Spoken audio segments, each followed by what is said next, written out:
Hi, I'm Rich Edwards, the lead designer on Evil Genius 2 World Domination. And I'm Ash Tregay, the producer of Evil Genius 2.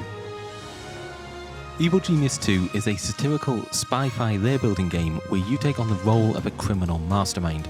You're going to build an island lair, train a legion of diabolical minions, and perfect a doomsday device to take over, or maybe even destroy, the world.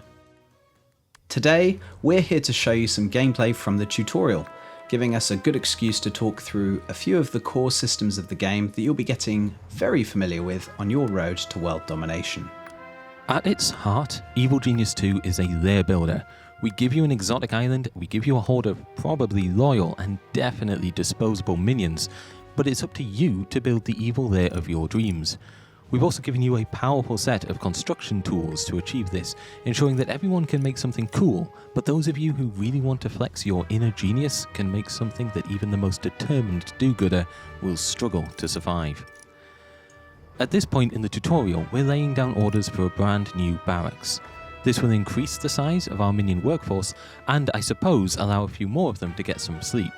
As you can see here, we don't limit you to simple rectangles. In this instance, we've chosen to give our minions a semblance of privacy by leaving the walls intact, but any room in Evil Genius 2 can be connected to any other room in any fashion.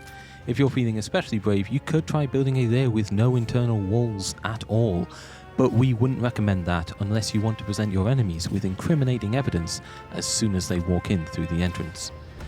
Now, as you can see, we have other construction orders in place and our minions are working hard to carry out our wishes, constructing more generators in our power room. This is important because if we run out of power, we're essentially defenseless. None of our traps, cameras or doors will function, and that leaves us wide open to attack.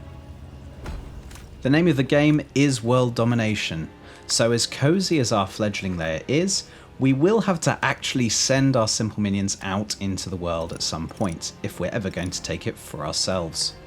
Control rooms, like the one we're building here, form the hub of your criminal empire as you extend your reach across the world stage. These radio repeaters will provide us with broadcast strength. The more broadcast strength we have, the more criminal networks we can support, and the higher the level of any one criminal network, the greater the broadcast strength required to maintain it. And this is the world stage where you run your global operations. At the start of Evil Genius 2, the world is watched over by 5 forces of justice. Each of these organizations has a range of dangerous agents to deploy against you, not least of which are their relentless super agents. Together they make the world a good and righteous place, and we just can't have that. So let's establish a criminal network. First we'll select a region, then dispatch a small force of minions to scout it for various opportunities. Minions leave our lair via the helipad, and once they've constructed a permanent presence in the world, those minions will get up to all sorts of petty crimes. This sends a small trickle of gold back to the lair, and soon we'll be able to send additional minions to complete a variety of evil schemes. Evil Genius 2 is a narrative-driven campaign game, with a very definite beginning and end point. Either you'll live to rule the world, or you'll die in the attempt. Though either way, you're going to live long enough to see yourself become the villain. On your journey through each of our 4 campaigns, you'll encounter a cast of larger-than-life characters, from the super agents we mentioned earlier, to opposing crime lords, all the way down to the lowly minion we just saw, who we're about to send to commit a crime. Back on the world stage, we can see that there's a scheme available to us. Schemes represent opportunities within reach of our criminal networks, and they can range from the simplest bank robbery, like this one that will only take a few simple workers, to far more demanding heists, which offer greater rewards. No matter how complex though, you are the genius and your focus is the lair. Your criminal networks are more than capable of handling the minutiae of a scheme once you've dispatched the correct minions to carry it out. Be careful though, because the more active your global operations, the more attention you'll get from the forces of justice.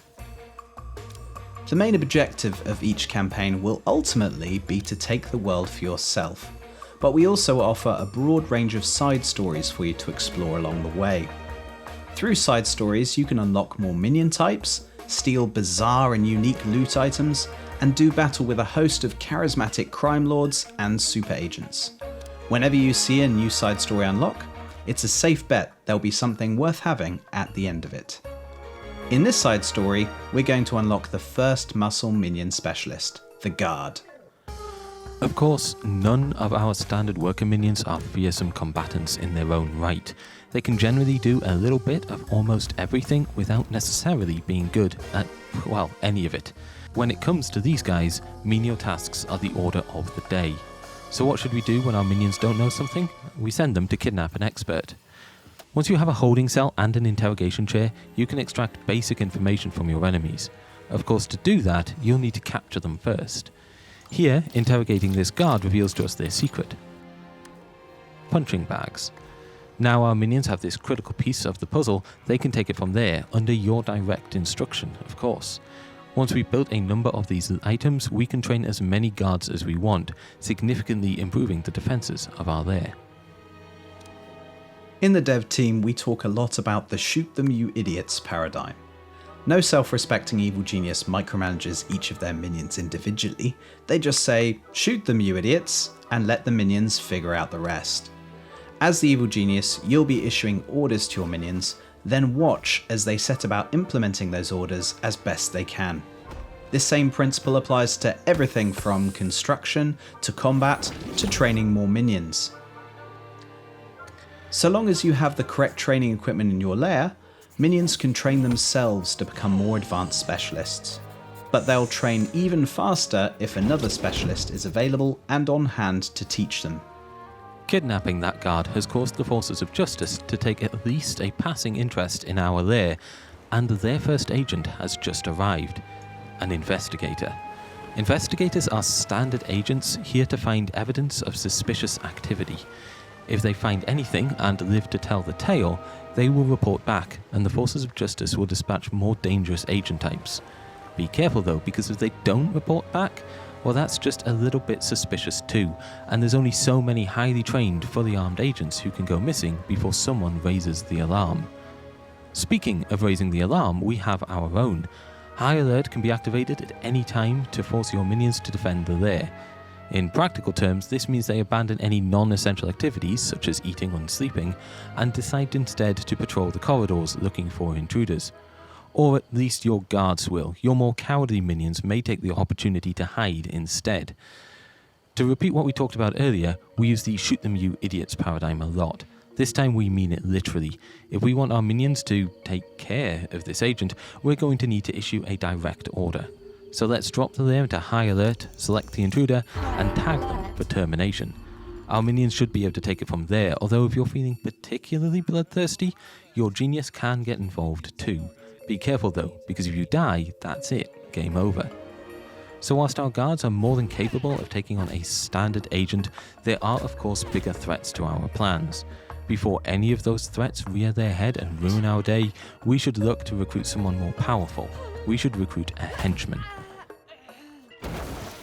Henchmen begin the game scattered across the world stage as crime lords in their own right. Through side stories, you can choose which of these crime lords you want to defeat and which you want to convince or coerce to join you at your table. At this point, we're still getting started and a number of crime lords are eager to join our organisation on the ground floor. This means they can be more easily persuaded, but this is an important decision. Once we make a choice between them, the others will resent us for not choosing them, and we can expect to make a few enemies as a result.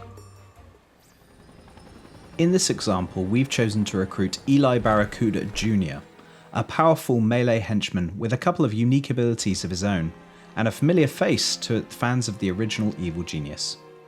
Eli's charm ability can be used tactically in the cover operation to convince an agent that they shouldn't worry about what's behind the large ominous doors at the back of the casino, that actually they really don't want to be there, and they should probably just leave the island immediately. When a more direct approach is called for, Eli's silver revolver turns him into a dangerous ranged combatant, at least for 6 deadly shots.